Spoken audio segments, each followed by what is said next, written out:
En primer lugar, dar las gracias a los nuevos socios, en este caso a Sonia de Madrid, Vicente del Escorial, Cristina de Santander, Óscar de San Sebastián de los Reyes, Daniel de Granadilla de Abona, Carlos del Espinar y Alberto Garín de Vegas de Matute. El rayo garinizador ha llegado al Club de Socios de B1. Yo no les digo nada, pero formar parte del Club de Socios donde está Alberto Garín es un privilegio. Yo soy socio, que ya sé que les doy mucho la tabarra, pero que conste que también soy socio del Club de B1. Otro rayo de luz, no el de Alberto Garín, en este caso el de Javier Milei, que ya saben que ha estado ocupando durante todos estos días la actualidad nacional, también se ha visto hoy trasladada al Congreso de los Diputados en esa sesión de control, pero hay que reconocer que a Milei le va la marcha. Ahora estará con nosotros Manuel Llamas, que ya saben que le van a dar un premio al Instituto Juan de Mariana el próximo 21 de junio y que el gobierno decía que veremos a ver si lo dejamos entrar o no. Como habrán pasado las elecciones, porque estos serían capaces hasta de decirle que no, que es persona non grata, que decía Silvia Inchaurrondo el otro día, que quizá lo que debería hacer el gobierno, y decía, un término medio sería nombrarlo persona non grata. Este es el término medio de esta gente. En fin, todo un disparate. Pero como digo, a Milei, pues esto le gusta y no se ha cortado. Estas son sus últimas declaraciones respecto a Pedro Sánchez. ¿De qué trataba la trama del Zorro? El Zorro tenía dos tipos de enemigos. Obviamente, a Monasterio y todos sus soldados, o sea, el Estado, ¿sí? Que venía y le sacaba los recursos para llevárselo a España. Bueno, justo hoy mencioné a España.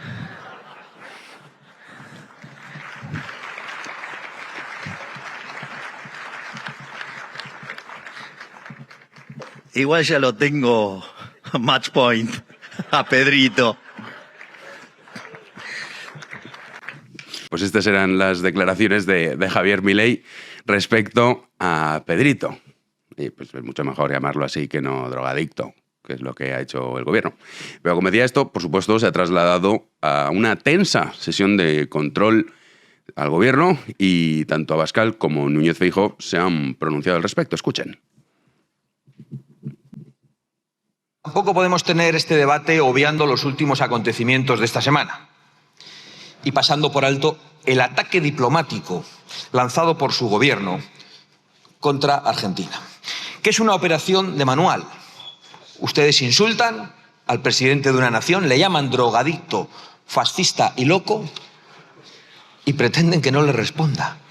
Y cuando le responde, se victimizan. Es una operación de manual de esos que le mandan a usted, porque usted es un títere del Grupo de Puebla y del Foro de Sao Paulo, donde están todos los aliados narcocomunistas de su gobierno en Iberoamérica. ¿Qué tenía que ocurrir después de que su gobierno acusara al señor Milei de consumo de drogas y tráfico de órganos? ¿Debería haberle dado las gracias? Siguiente pregunta.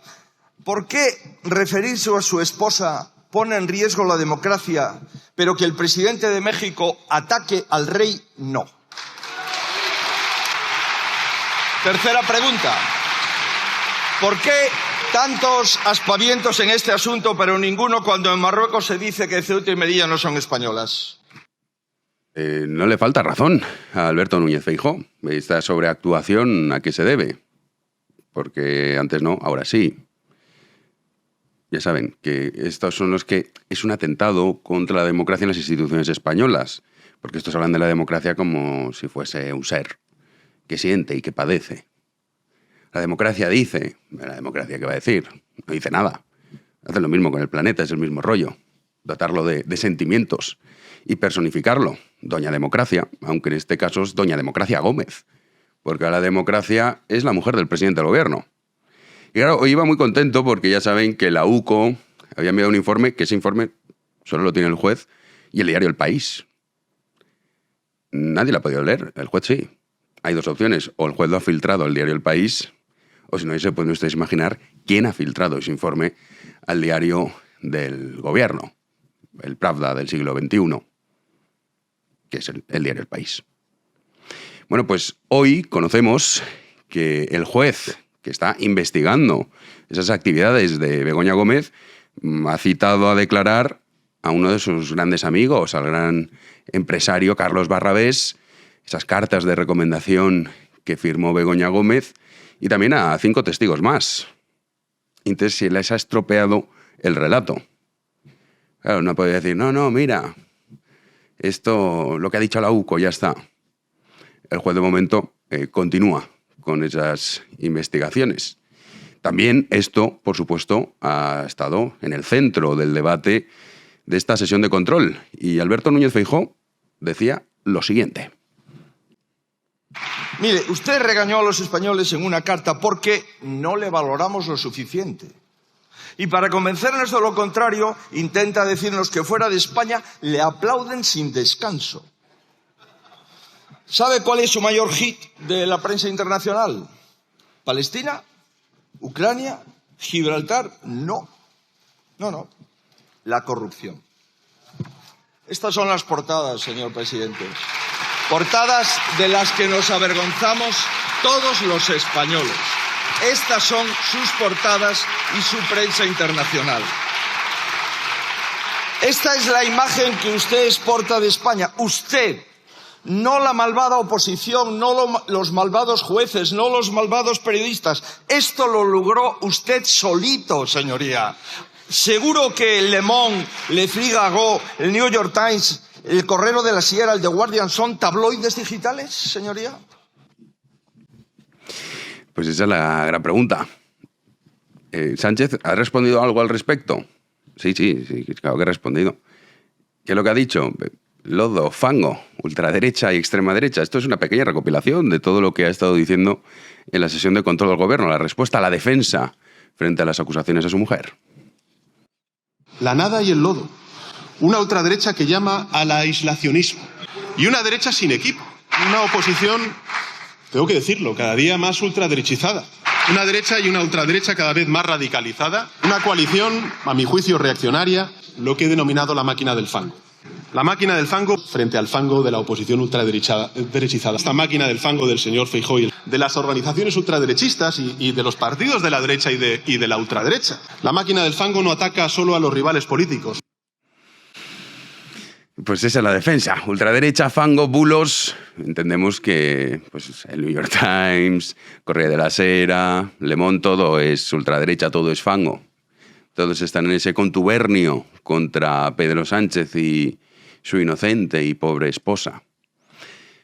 Es lo que le hace falta, nada más. No se crean que ha dado otras explicaciones. Y esto es un pequeño resumen. Si uno contabiliza las veces que ha dicho ultraderecha, ultraderechizada, radical, todo este rollo que es lo que él utiliza y le sirve, pues tendríamos fácil 4 minutos. Si ya en la propia carta esa lacrimógena que escribió, la citaba en numerosas ocasiones. Ha encontrado que es el mecanismo que necesita para que no se hable de todos los casos de corrupción que nos estamos centrando en su mujer, pero que hay otros tantos, Francina Armengol, que estaba ahí, tercera autoridad del Estado, también. Ministros, también implicados. Exministros. Y asesores. Todos ellos metidos en una trama que rodea al presidente del gobierno. Pero basta con decir esto de que fíjate qué radicales son y cómo es la ultraderecha, cuando lo cierto es que estos movimientos radicales, que siempre han existido, los ha absorbido el Partido Socialista con Pedro Sánchez a la cabeza. No hay ninguna distinción entre el Partido Socialista actual y Podemos, ese Podemos de Pablo Iglesias. No sé si recuerdan ustedes que no hace mucho tiempo, jamás un grupo terrorista felicitó a Pedro Sánchez. Hoy ha vuelto a hacer lo propio. ¿Por qué? Pues básicamente porque Sánchez ha anunciado que el próximo 28 de mayo reconocerá el Estado palestino. Lo hace conjuntamente con Irlanda y Noruega, las grandes potencias mundiales, ya saben. En ese barco estamos nosotros. Así lo anunciaba Sánchez. Quiero comunicarles que tras haber consensuado la decisión entre los dos partidos que formamos el gobierno de coalición progresista y haciéndonos eco del sentir mayoritario del pueblo español, el próximo martes 28 de mayo España aprobará en su Consejo de Ministros el reconocimiento al Estado de Palestina. Sentir mayoritario del pueblo español, dice Sánchez. No sabemos dónde lo sacan. Pero bueno, esto de escudarse en el pueblo ya lo sabemos. Pues si teníamos lío con Argentina, ahora viene Israel. Y en este caso, Israel ya ha llamado a consultas a su embajador aquí en España. Ha hecho lo propio con Irlanda y con Noruega. Y ha dicho que esto tendrá consecuencias, que no se van a quedar de brazos cruzados. Pues claro, uno podría decir, oye, pues esto de los dos estados es una solución que se ha planteado en numerosas ocasiones. Incluso, en muchas ocasiones, el propio gobierno israelí, no este de Netanyahu, pero sí otros, han estado por la labor. Y han estado muy cerca. Siempre ha pasado que hay una parte que no le vale eso. ¿Quién es esa parte? Hamás. Que en numerosas ocasiones ha dicho que eso sería reconocer lo que ellos no pueden tolerar. Pero ellos lo que quieren es acabar con el Estado de Israel. Y con sus habitantes, por supuesto. Claro, si estuviésemos en otras circunstancias, en otro contexto, podríamos decir, bueno, podríamos debatir si es correcto o no es correcto. Yo no me opondría. Ahora, la cuestión es que esto, ¿cuándo lo hace? Porque saben que este conflicto lleva décadas. Esto lo hace después de ese salvaje atentado que cometió Hamás en territorio israelí. Ustedes piensen por un momento, que su hija, su hermano, su madre fuese víctima de ese atentado en ese festival de música, que por cierto había mucho extranjero, ¿eh? Podría haber sido usted perfectamente. Esa pobre mujer que entraba en la franja de Gaza moribunda podría haber sido su hija, si hubiese tenido a bien ir a ese festival de música. Claro, usted imagínese que ahora ve al presidente del gobierno español diciendo que es el momento de reconocer el Estado de Palestina. ¿No es acaso un premio, una recompensa a ese ataque? Si uno se pone, aunque cueste, en la piel de los terroristas, pues lo mismo, decirá, mira, nos ha salido bien la jugada. Sí, bueno, es España, que no pinta nada. A nivel nacional estamos como estamos y a nivel internacional, pues en el barco de ¿qué? De los perdedores, de los fracasados. Montamos el número para ver si así pues alguien nos presta algo de atención. Pero claro, llamar la atención por cosas como esta no suele ser buena idea.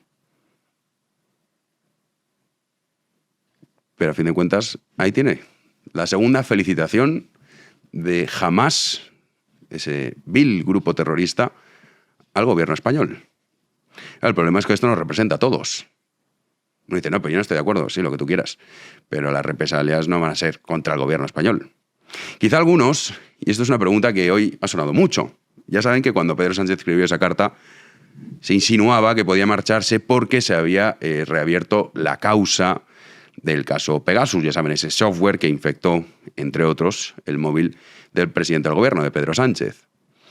No sabemos qué es lo que robaron de ese teléfono móvil. Sí que sabemos lo que supuso, ese giro brusco con respecto al Sáhara y, bueno, pues esa pleitesía continua hacia Marruecos. Ahora, el que sí que tiene la información es el gobierno israelí. Y el gobierno israelí, pues que está en 4 universitarios mugrosos montando el número en una universidad diciendo Palestina libre y tal, pues le da igual, pues muy bien. Incluso que un presidente del gobierno esté diciendo tonterías, bien.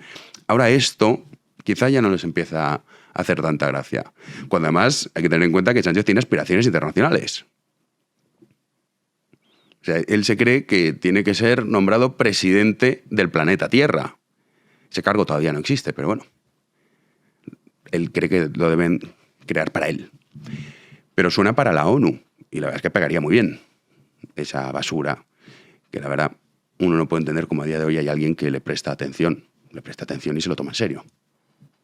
Claro, ahí hay muchos que dicen, quizá es el momento, quizá, no lo sabemos, en el que Israel empieza a utilizar esa información que le robaron al presidente del gobierno español, porque lo saben. Puede ser que dentro de muy poquito sepamos definitivamente y por qué Pedro Sánchez se arrodilla contra ese sanguinario Mohamed que tiene a su pueblo en la más absoluta de las miserias. ¿Quién sabe? El tiempo lo dirá. ¡Comenzamos!